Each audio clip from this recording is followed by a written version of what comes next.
Funding for Taste This TV has been brought to you by Chef Revival, Marriage Confectioners, Wolf Creek Honey,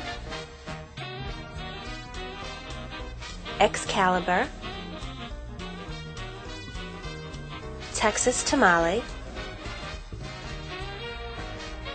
Robbie Dog, Little House of Shamrocks, Bunratty Mead, Wine Cellar Sorbet, Barry's Tea, Marcel Imports, and Sensible Portions.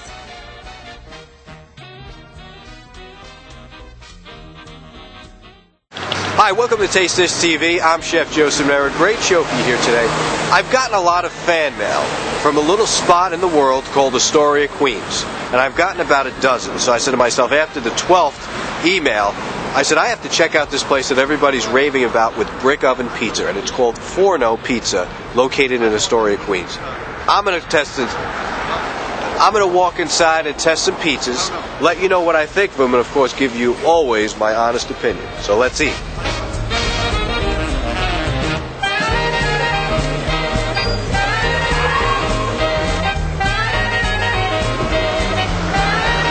Ciao, come stai? Bene. Tutto a posto? Tutto a posto. That's the menu? Grazie. All right, Pizza. so let's see. Now, the best brick oven pizza in all of Queens. I think I'm going to try the margarita. Definitely going to try the seafood pizza. The Forno Italia with the spicy sausage mozzarella. That looks like a winner. The marinara. And of course, we can't forget the aglio oil, the garlic and oil. All right, so I'm going to order those pizzas, head back over to the table, and then is the taste test.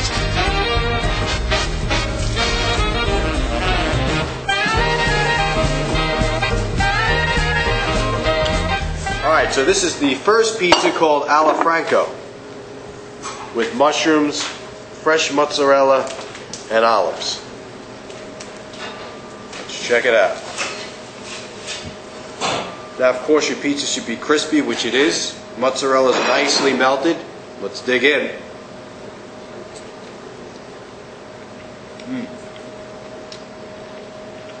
Very good. Great taste on the mushrooms. They got a real good technique going down here. The mozzarella is perfect. Pizza's crispy.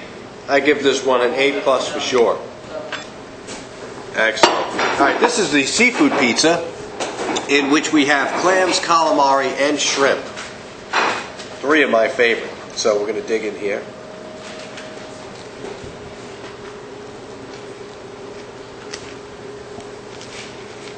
Down the hatch.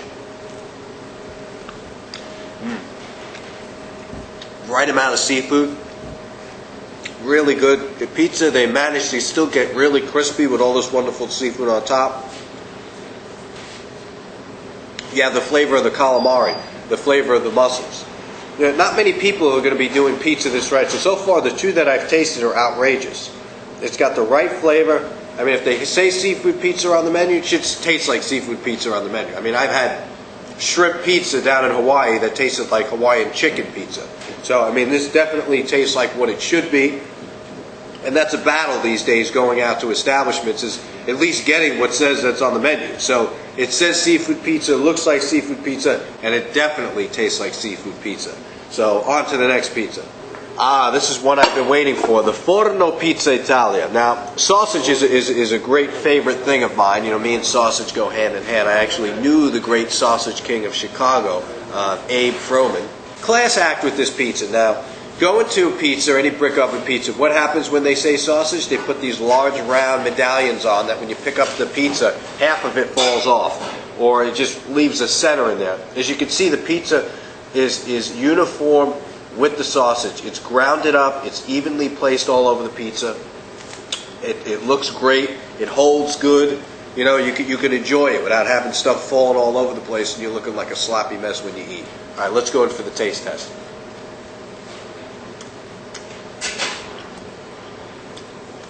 Nice. Good sausage pizza. You bite into it, you don't get the sausage flavor right away. It sneaks up on you. Comes from the back of your mouth over to the front. Really good product. Not too much spicy where it's overpowering, but just enough to really make you want more. They put a little crushed red pepper on top here, which signifies old world tradition and of course added flavor to it. I'm going in for a second. Even better. Get all the flavors again marrying nice and well. So far, this is my favorite. Let's go on to the next pie. The classic margarita. Looking good. Now as you can see, they did something just a little bit different here. They drizzled a little bit of extra virgin olive oil over the top, which is really how it should be done.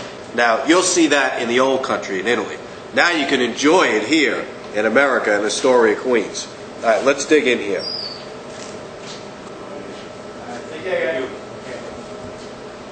Nice stringy pizza. You see what I'm talking about? About the fresh mozzarella here?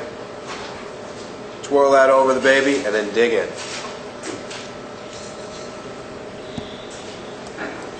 Absolutely outrageous. The key here is good mozzarella, and that's what they're putting on here. Good fresh mozzarella. Margarita pizza should be simple. A lot of people trying to take it to the next level and destroying it. This is simple. You got a little basil over here, a little oregano, your sauce, your fresh mozzarella, and of course your crispy bread. An absolute winner. I think we got one more coming out. Let's see what it is. Alright, now this one looks like a prosciutto and artichoke. This is the quattro seasoning, which is the 4 seasons. We got a little bit of prosciutto, a little bit of mushrooms, got some artichokes on there, fresh mozzarella, and of course, you know, they use only the best San Marzano tomatoes in this place. You can definitely taste it. A lot of people trying to chintz these days with the increasing prices of food and stuff like that. It's hard to find a good establishment that you could walk into, and they are still actually using quality ingredients. So, you know, you're not going to find any cheap tomatoes here that are like half white on the top and red on the bottom, that are so hard you throw them across the street and they still hold this shape. So San Marzano tomatoes, just so you know, are the best in the industry. Another winner. You can tell, fresh artichokes. They don't mess around here with no canned stuff. And they've taken each of the leaves so that it's not, you're not putting like a quarter of artichoke where so much of the water just seeps on the pizza. They do it right here. They give you the taste of the artichoke, which is just little pieces of the leaf right on top of the pizza. So you still get the flavor of the artichoke, but you're not getting all that water with all the brine and everything like that being released inside the pizza. This is definitely a winner. Another thing is the prosciutto. You don't want to be using no cheap ham for this stuff. Now go out and buy the best, and that's what they did. Nice salt cured prosciutto here. Only going to add to the flavor of your product. Again, mozzarella. One good thing, when you know people are using fresh mozzarella, is you can take it off the pizza in its whole shape, just like that. You're not using this cheap garbage stuff that you can just kind of string and, you know, play confetti with it. So this is, you can see this is good quality stuff on this pizza. And this passes the Taste This TV pizza test right here. It's got the crispiness. It says what it is. The products that are on the pizza are all good. So let's go on to the next pizza. Very nice. Now my favorite is a white pizza. That's what you have here. Delectable, not over the top, looks good. And check out the quality of this, the crust here. You can hear it crunching. That's what we're looking for. Got a little extra virgin olive oil over the top. A lot of people these days think a white pizza is 17 pounds of ricotta on a little bit of slice. You pick it up, the ricotta falls off. You know, everything's got to be dainty. In other words, when you're eating, you should enjoy your food. You want to eat with your eyes? Go to a buffet. You want good quality food? You come places like this. Again, got the extra virgin olive oil on top, just drizzled. Got a little bit of black pepper, seems like we got here, oregano. And of course you got the smell of garlic on here. You must have the smell of garlic. And here you have it, but you don't have the annoying whole pieces of garlic that are on here. So what they must have did was saute the garlic in the oil, save the oil, and then drizzled it and cooked the pizza in it as well. Now let's go in for the bite. Crispy. I love it. Very good. Again, you rip this pizza in half. You notice the mozzarella. It just comes right off the pizza. I love it. Go right in for the kill. Again, crunchy, light, got enough air into it. When I see fresh basil on a pizza, it tells me that they put it in their pizza as well.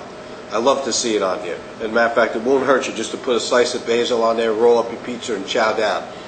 You get the smell of Italy right here. We've tried 6 pizzas. All of them are top winners. So we're going to go to the test kitchen, just whip up a little bit of a recipe there with some of my own favorites. But when you want brick oven pizza, come to Fortino in Astoria, Queens, and I promise you, you will not be disappointed. So let's head over to the test kitchen. Taste this.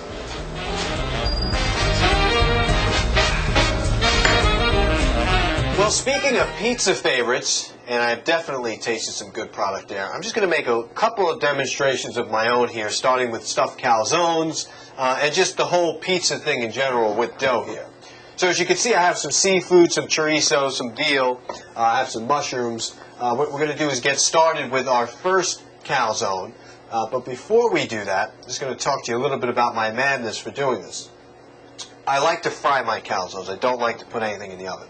In fact, fried pizza, the crust, I like it fried too. If you go to New Orleans, they do just that. They take the pizza crust, fry it in oil, take it out, it's nice and bubbly and crispy. Then they assemble the pizza, and then they throw it in. I have a problem with uncooked dough. It's just a thing that we have here. All right, so we got our hot oil over here. What we're going to do to get started is I have a veal chop here. It's organic veal. Dutch Valley Veal actually supplied this product. As you can see, the beautiful pigmentation right here, beautiful pink. Just going to take and trim. Obviously, this part's not going to do us any good. And there's also an annoying part in here that's we're going to get rid of too. All right, now we have the veal, which we are going to put into our stew. Now, if this was going to stew for a few hours, and we were going to put it over rice or pasta or something like that, then what I would do is use the fat in there. But since we're just sautéing it with a little bit of mushrooms, a little bit of our red pizza sauce that we made earlier, we're just looking for a heat-up type of thing just to kind of give it a pre-cook before it goes in the oven. So, lengthwise, and then what I'm going to do is, at this point, just get strips. You don't want to do chunks on this because when you cut the pizza, it has a tendency to weigh out chunks on one side. You get that pizza that you pick up and it's got all those toppings on it, and it just bows over and like falls on the floor. There's a science to eating, folks. You may not know this, but there is. All right, hot pan. What we're going to do is put a little oil in here. It's a real simple dish here. We're going to take some red pepper. And again, the whole julienne thing.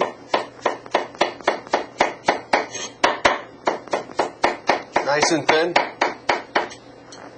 And we're going to put the peppers in first, followed by some salt. You know, many people will argue don't put flour to salt on anything except if it's like on the top of a rare beef or something like that. Don't pay attention to that. Flour to salt can be put in any time of the cooking process. All right. Got our black pepper going on here. At the same time, we're going to do our mushrooms.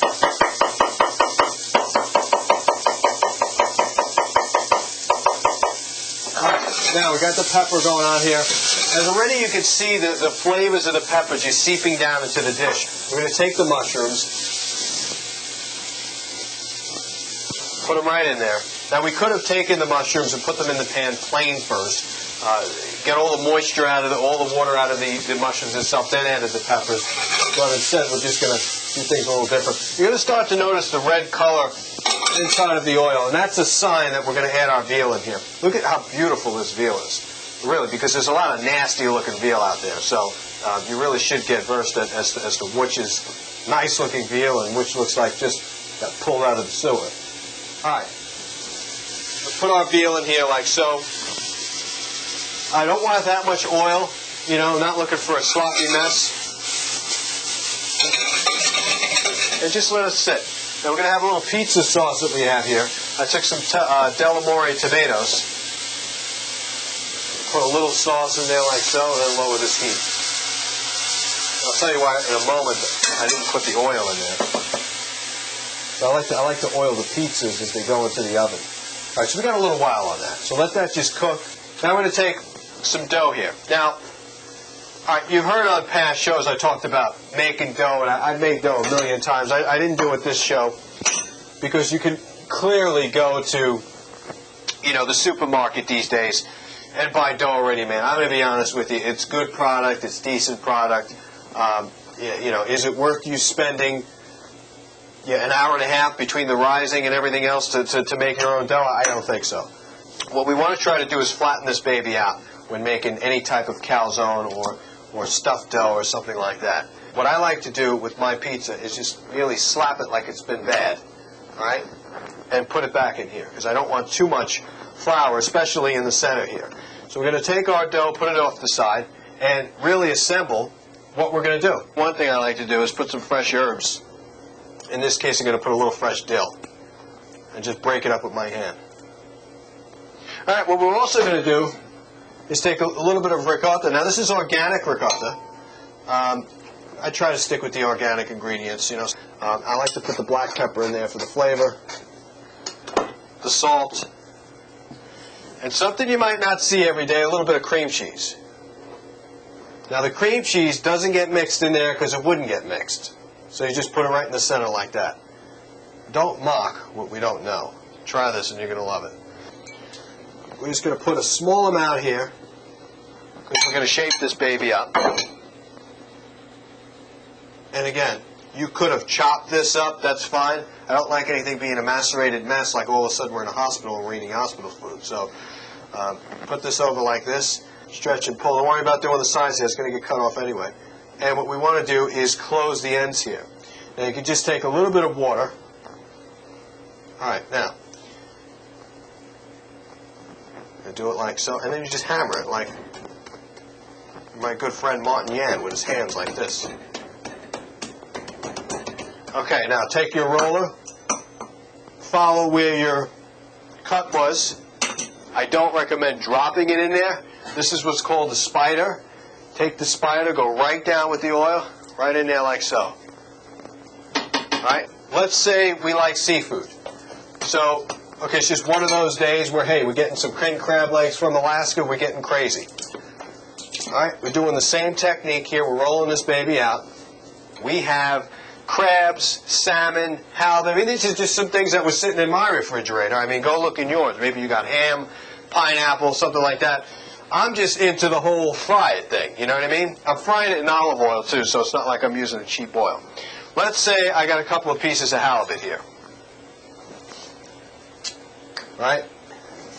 Let's say I know that this is going down, so I want to slice it really thin. So it's not like I got anything cooked in here, so remember, if you're going to use something raw, a couple of things you need to know, and I'll show you them in a minute. Salmon. Take a piece of salmon there too.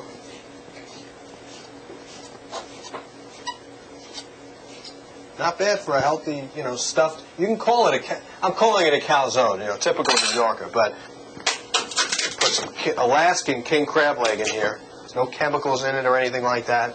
That's why I like it. Look, you pull it apart. That's what we're looking for. We're just going to get a couple of it. Now, some of the water needs to be taken out of this. So if you're not going to cook it, you need to take it with a paper towel like this and just kind of squeeze it a little bit, and you'll notice all that water comes out from your fish. Otherwise, you're going to have a soggy mess in your calzone here. Take a scoop of our ricotta. Now, you could also have taken some clam stock, put it in there. No cream cheese on this one. Salt, definitely some more cracked black pepper throughout. Take some water, put it around the sides so we keep it nice and honest. And again, that whole stretching thing. Again, the old cut around. This is not rocket scientist stuff. We're not talking physics here. All right, again, we're taking it. This is done. We're going to take this out now. Something to drain this oil is a totally must here, and that's why we have a little bit of paper towel. Again, the old spider right down. We're veal's looking good. Now, what do I want to do with this veal is get as much moisture out of it as possible. So I'll show you what's going to happen here. Okay, what you're going to do is take some more flour and dough. This one's actually going to go in the oven. I never claimed to be a pizza maker, okay? But I'll tell you one thing, whatever's going to be on that pizza is going to be good. All right, let's stretch this baby out just a little bit more. If you want to get crazy, you know, you got some kids over the house, they just won't shut up, and they love to, you know, work with you in the kitchen, you know, you can do a little bit of this. You know what I mean? Just, okay, you can sing a little bit, you can really get creative. Now, we're going to make you a circle, or at least somewhat of a circle.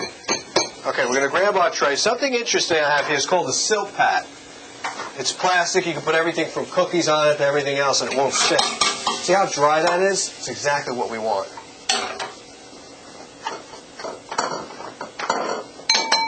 Veal and peppers. And put it all, I mean, this smells good. And you can't use green peppers with this. It has to be red. All right, now remember when I told you about the olive oil? If you were paying attention, which hopefully you were, put a little bit of olive oil here. And remember what we talked about this being a versatile ricotta cheese? Use it any way you want. Just going to put one right in the center. All right, now watch how this baby cooks up. 350, going in the oven. Stay tuned.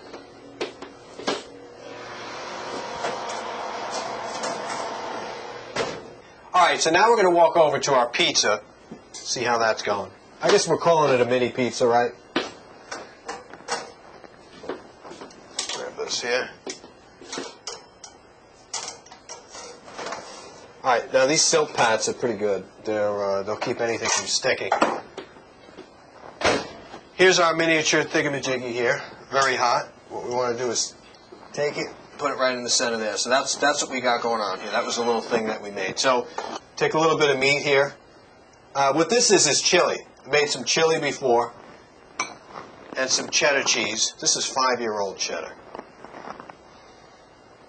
And it's almost like you're pulling it, tucking it.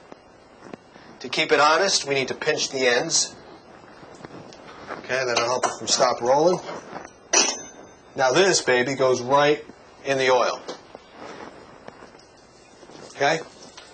Let's just say, for instance, we got some 10x sugar, fine sugar, confectionery sugar, and we're all in the dough here, getting real nasty. Putting the sugar in. All right? Let's say we happen to be a honey lover. We're taking some honey, and we're putting the honey down as well. And let's say we just happen to love chocolate. Putting some chocolate in there like so. And if you happen to know anything about chocolate, then you know that chocolate and cream cheese are a marriage made in heaven when they're warm. So we're putting some cream cheese in there. And then if you go a little further, and you're really a foodie, you know that you need a little bit of a crunch in here. And what do we have? Organic cereal right here. Nature's Path.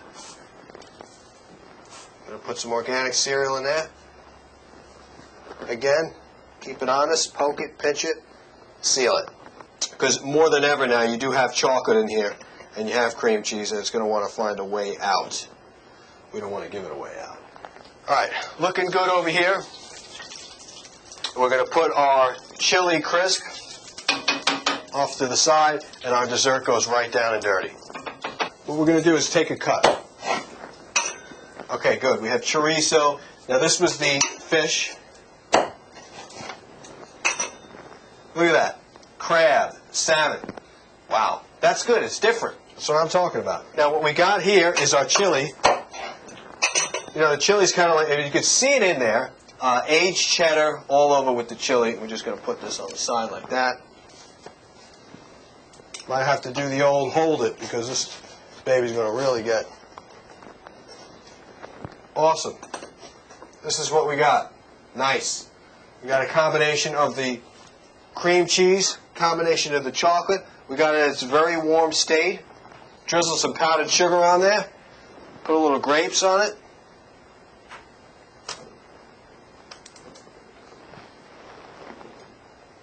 And there you have it.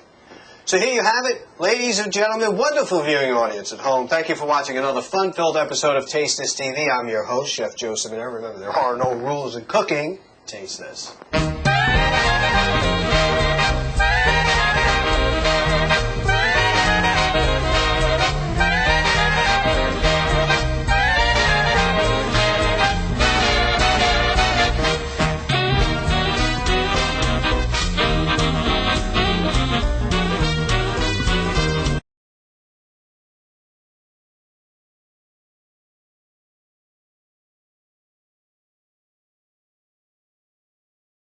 Funding for Taste This TV has been brought to you by Chef Revival, Marriage Confectioners, Wolf Creek Honey, Excalibur, Texas Tamale, Robbie Dog, Little House of Shamrocks, Bunratty Mead, Wine Cellar Sorbet, Barry's Tea, Marcel Imports, and Sensible Portions. Enjoy Chef Joseph Ciminera's cookbook as he shows you recipes that are an intricate part of his cuisine. Over 200 colorful pages will add to your table. Offer made by Taste This for $29.95.